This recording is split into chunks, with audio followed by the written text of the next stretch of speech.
I'm Eli Roth, and welcome to the first episode of my new podcast series, A Ghost Ruined My Life from Discovery Plus.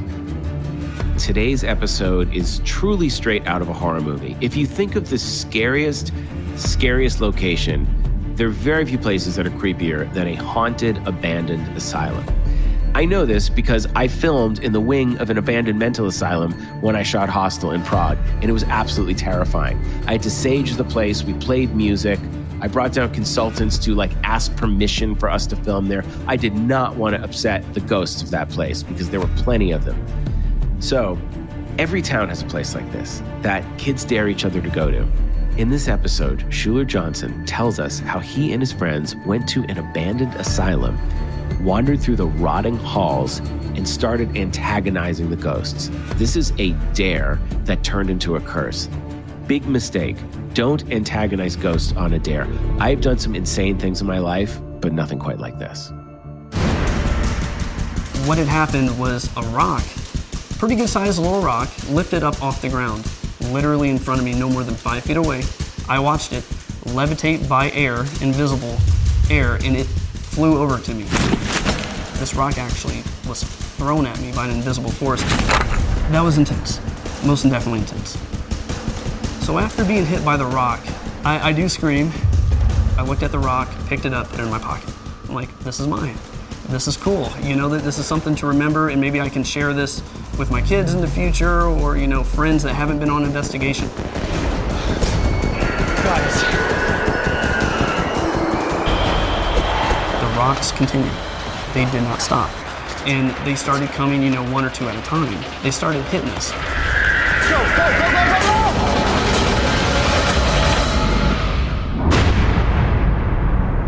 This is what you came for. You're proving that the paranormal is real. Cool, but get yourself back together. That's when we pretty much figured we are in a little too deep. Step into the asylum. Today's episode of my podcast, A Ghost Ruined My Life. And oh my God, this story gets me every time. This story truly sounds like the plot of a horror movie. What happened to Schuler is absolutely terrifying and a very, very, very good lesson in why you do not go messing with spirits, especially in abandoned asylums. Even several years later, I don't stop thinking about Central State. I can't help it. It was terrifying, to say the least. It truly, truly was. I'm Schuler Johnson, and a ghost ruined my life. Cut to 10 years ago, and Schuler's 18. This is all going to sound like the setup of a classic horror film. Typical teenager growing up in the American Midwest. So the area that I grew up in was the suburbs. So I lived most of my existence, most of my childhood, my teenage years, not even knowing or even thinking about the paranormal in my own hometown. What I did primarily was just play video games, hang out with friends, go see movies, the cliche American weekends, after school. And then, on a dare, Schuler and his friends go out looking for trouble. Again, this all sounds like the setup for a movie, but we checked it out. It is all real.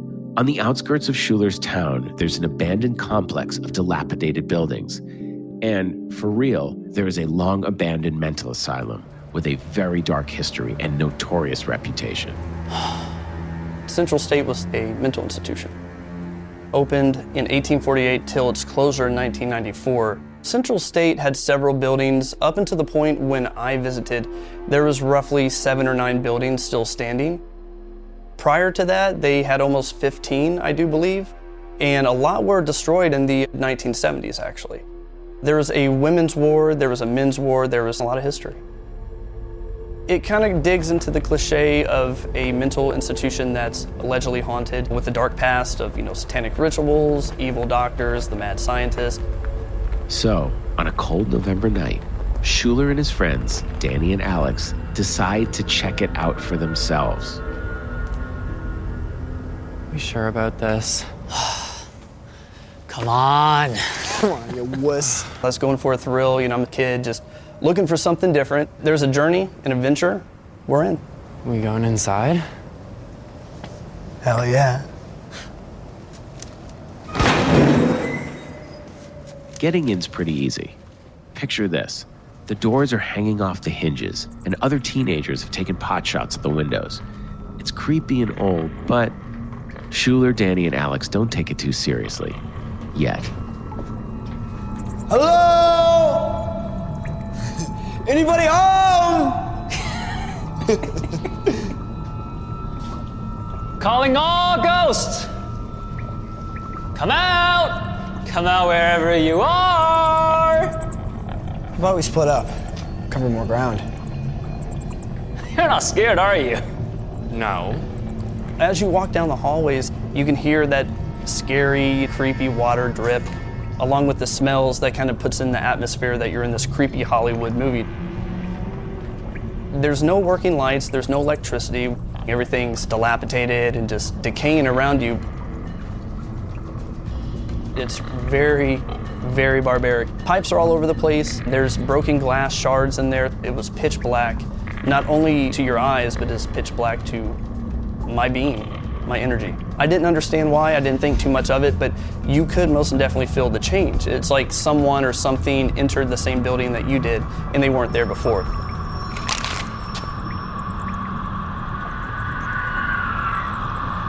But I'm hearing these sounds, you know, this ambiance, these screams. It didn't sound like it came from my buddies. And that's when, out of nowhere, I'm not asking questions, but I feel the sensation on my right side shoulder. It's like somebody took their hand and they actually grabbed my shoulder.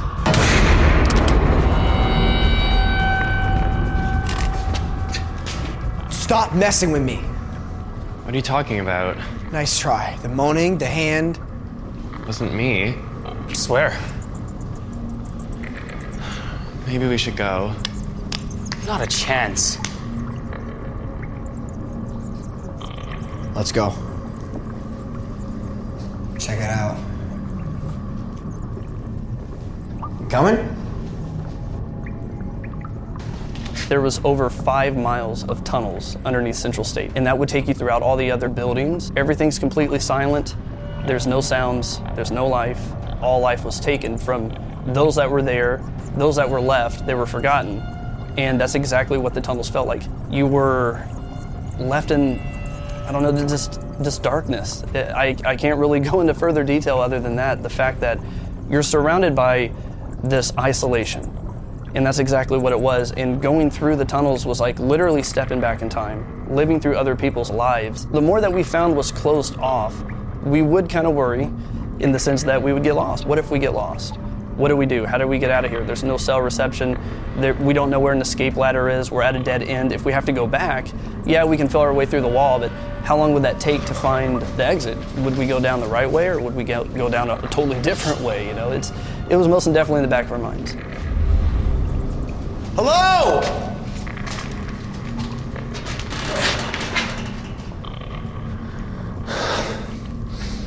Come on, if you're a ghost, show yourself!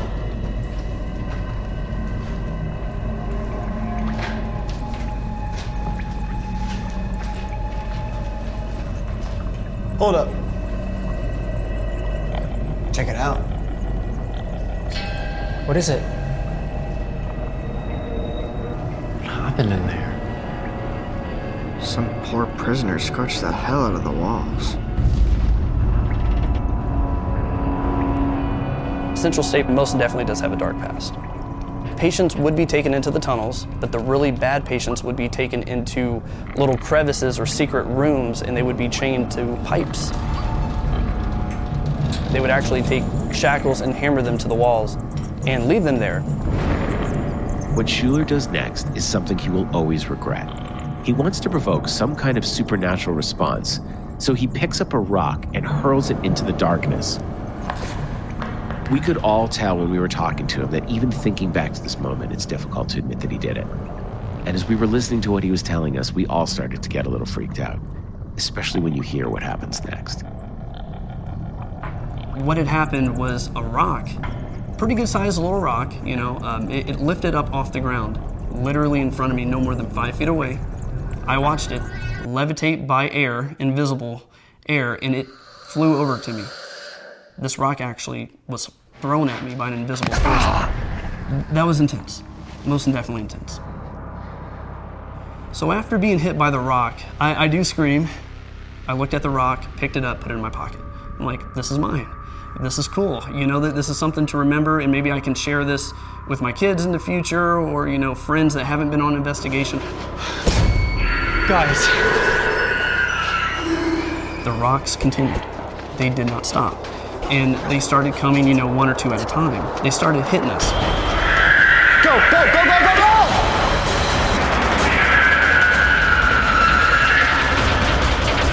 This is what you came for. You're proving that the paranormal is real. Get yourself back together. That's when we pretty much figured we are in a little too deep. And now they're hitting me in the face, they're hitting me in the chest. My buddies are getting hit. So that's when we pretty much figured we are in a little too deep. There's a door! Come on, come on!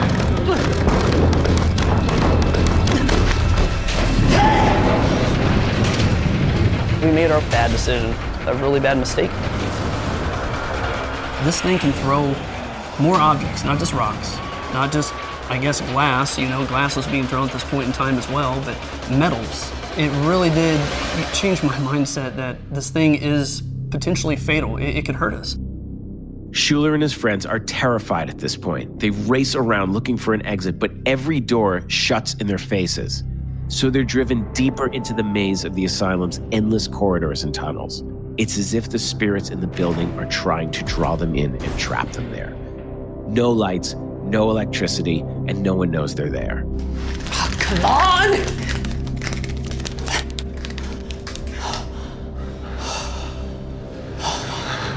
Okay, now what?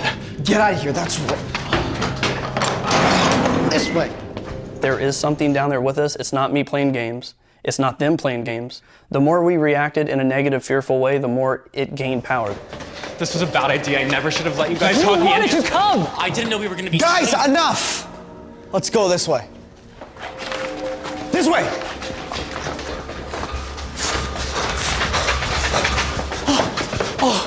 No, no, no, no, no! There was no way of us getting out. We were pretty much stuck. There was something real there, and it was very angry. Very, very angry. You know, it's like, hey, you asked for trouble. Here I am. Here I am. Schuler tells us that by some miracle, they find a way out. Come on.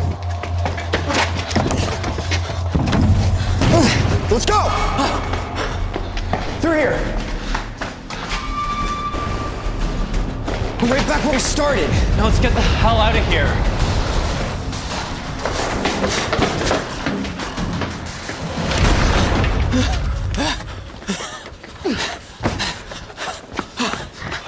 Did you see that? I almost had my head taken off! Guys. I think we're safe now. That was... Yeah.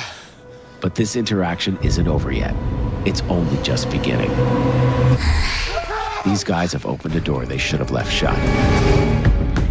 This woman in white literally comes into view like smoke.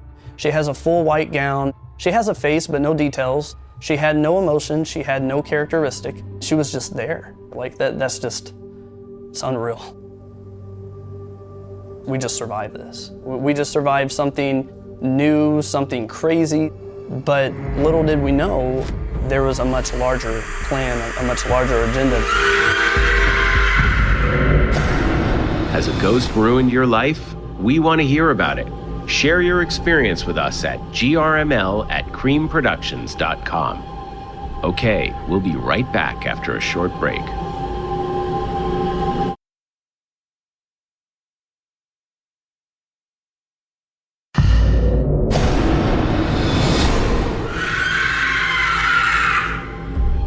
It's one thing to provoke, it's another thing to even challenge, but it's especially bad when you offer your energy. And whatever this thing was, it was negative, and it accepted my offer. That's terrifying. Schuler and his friends escaped the asylum, and now he's home safe. Or so he thinks. Schuler, what happened to your eye? Nothing. Good night. Schuler obviously isn't telling his parents about what just happened. He'd like to forget the whole night, but someone won't let him. The woman in white, Asylum White, because now she's there in his house. She appeared into my view. Everything went deaf. I couldn't hear anything. I felt like everything around me also slowed down. The only thing that was moving at a normal pace were the tree leaves and the woman in white. Everything else was slow. It honestly felt like I was sucked into a vortex and I didn't have control. I couldn't move. I couldn't pick myself up. I couldn't really think other than what I see before me is all I can have in my mind. And then over the next couple nights, especially a couple weeks, going into this whole entire month of being traumatized, these screams were happening. If this sound, the scream, which is what I'm calling it, it sounded much different than my breathing. It wasn't this raspy, low-sounding audio. It was absolutely bone-chilling. For the fact that I was actually living in that experience, and this thing was happening, it kept getting louder. It kept getting more aggressive. I can't explain that. There was something real there, and it was very angry. Very, very angry. It made me not feel safe in my own home. Every day I feel sick to my stomach. Every night I have some type of vivid nightmare that I can't escape.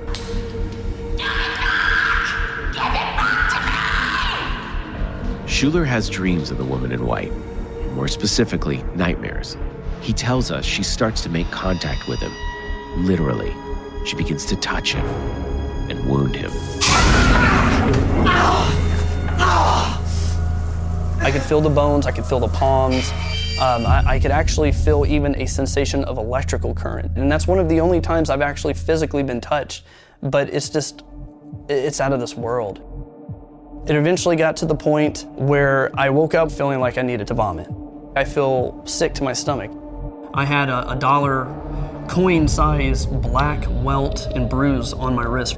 And still to this day I have a scar, actually. It's a red scar where I got hit. I most definitely feel like this was a message from Central State. Whatever this thing was, it was a messenger. I opened the door for the messenger, I asked for it, and I was receiving. There's a lot of information on Central State. I mean, it dates back from 1848. It especially had a lot of history from the 40s up until the 90s. In 94 it closed. They would do lobotomies. There were tragedies, there were dark things that happened. I thought maybe the woman in white was a patient at Central State.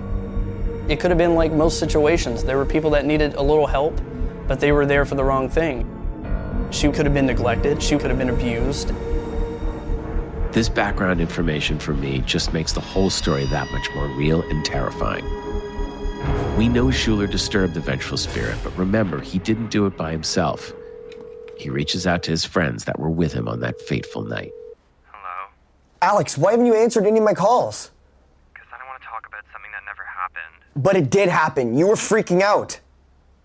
I don't want to talk about it. But... His friends refuse to speak to him about it, and he's afraid to confide in his family. But one thing is certain, the spirit from the hospital is tormenting him, and he needs to understand why so he can stop it before it's too late. I was actually living in that experience, and this thing was happening, this thing was attacking me. It just keeps building and building and building. I've lived several years in this room, in this home, and none of this has happened before. I wanted it to stop. But it only gets worse. Weeks pass. The evil spirit grows stronger. And then one night... What happens is there's this invisible force. I'm in my bed, but I'm looking at myself from the top of the ceiling. And I'm looking down at myself being dragged out of my bed, but my foot's up in the air, I'm being dragged out, slammed against the wall, slammed against the ceiling and the floor.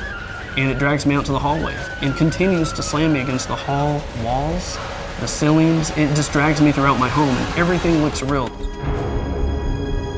I'm taken out of my body. It was like literally my soul was sucked out of my body.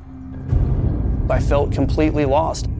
I felt like a patient at Central State. I felt abandoned, I felt hopeless. I'm starting to lose my mind. Schuler feels the torment may never end. He's desperate. So that's where my mind focused back to what could have started this. Where's the origin? And that's where I think about the poltergeist attacks, roughly a month prior. And I think about the rock. This rock actually was thrown at me by an invisible force. I looked at the rock, picked it up, put it in my pocket. I'm like, this is mine. This is cool. Taking just a rock home, some random rock, it's not like that rock was there from, 1850 and somebody owned it and carved their name into it. It was, as far as I know, just a simple rock. So I put one and one together and figure out what I need to do. I have to return the rock. And I started hoping that I can apologize for my provocation, make amends. It was terrifying, to say the least. I mean, it is pure fear, but I had this overpowering mindset that if I don't do this, this won't end. I'm gonna feel sick for the rest of my life. It could get worse. Knowing what was there, that didn't make it any easier to want to go into that building, to return everything. Our Father who art in heaven, hallowed be thy name. Thy kingdom come, thy will be done. Keep in mind, this is not a movie. As it is in heaven. Schuler's a regular teenager facing an extraordinary ordeal. There's no explanation for how to handle this, and he can't talk to his friends or family. I prayed out loud. I prayed over my friends, their families, my family, our homes, anything that we have that we're attached to physically, spiritually. And throughout the entire visit, to return all these items, that's what I did. I prayed.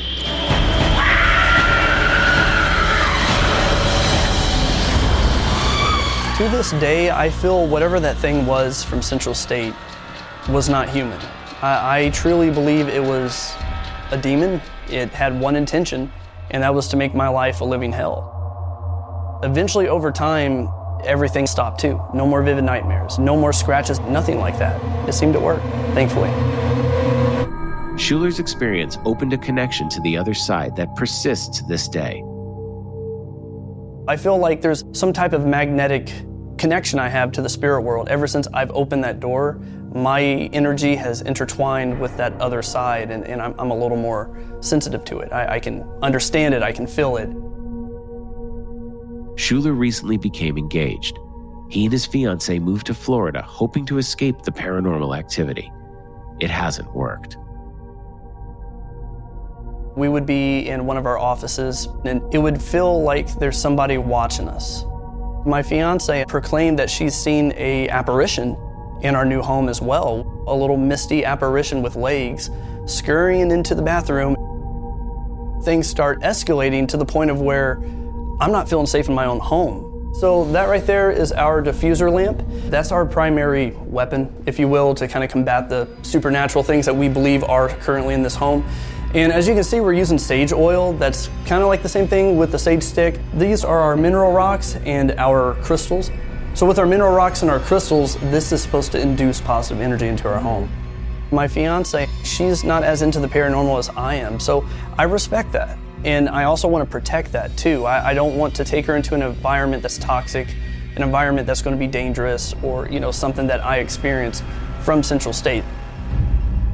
So today, what I do primarily is podcasting. We like to reach out to individuals and vice versa. They reach out to us, and we like to help these people and also share stories with these people. When I had my issues in 2011, I did feel alone. I wanted to find answers, but I got myself into some hot water and I was kind of left out to dry. So with my podcast, that's kind of my goal. That's my intention, is to bring people together and try to make a band of answers and resolutions. After everything has been said and done with Central State, it's really opened me to the whole spiritual connection thing. Accepting, believing that there is good and evil, negative, positive, demonic, angelic. And prior to all these experiences, I wasn't necessarily a God believer. You can believe whatever you want, you can follow whatever path you want, but when it comes down to it, there is good, there is evil, you can see it in the physical world. I feel the importance of my story is to help other people not make the same mistake that I did. I can't put it any more, complex than that. On Schuler's podcast, he and his fiancée help people cope who are having paranormal experiences while continuing to deal with occurrences in their own home. I appreciate you guys coming out, listening to my stories, giving me the opportunity to share this, because after all the years, I've kind of had this tied in. I've had the podcast to share, but you guys coming in, it's refreshing. kind of touch base. So I hope you learned at least one thing from everything I've shared. Be alert, be mindful of where you're going next time, because you don't know the history maybe, unless you do a little digging. Definitely good advice. Look, I think curiosity in life is a great thing, but sometimes curiosity crosses over into stupidity. And if you ever feel you're right at that line, you might want to play it safe, especially when it comes to a haunted asylum. If you want to hear more real, terrifying stories like this, go to Discovery Plus and check out my TV series, Eli Roth Presents A Ghost Ruined My Life. And if you have an experience you want to share with us, we want to hear it. I promise we read each and every email we get. Send us your story at grml@creamproductions.com. That's grml@creamproductions.com. And check us out at travelchannel.com/A Ghost Ruined My Life to learn more about the podcast, TV show, and what we're up to. A Ghost Ruined My Life with Eli Roth is produced by Cream Productions for Discovery Plus. For Discovery Plus, our executive producer is Marissa Lucy. For Cream Productions, our executive producers are Eli Roth, Johnny Kalangas, Kate Harrison, and David Brady. See you on the other side.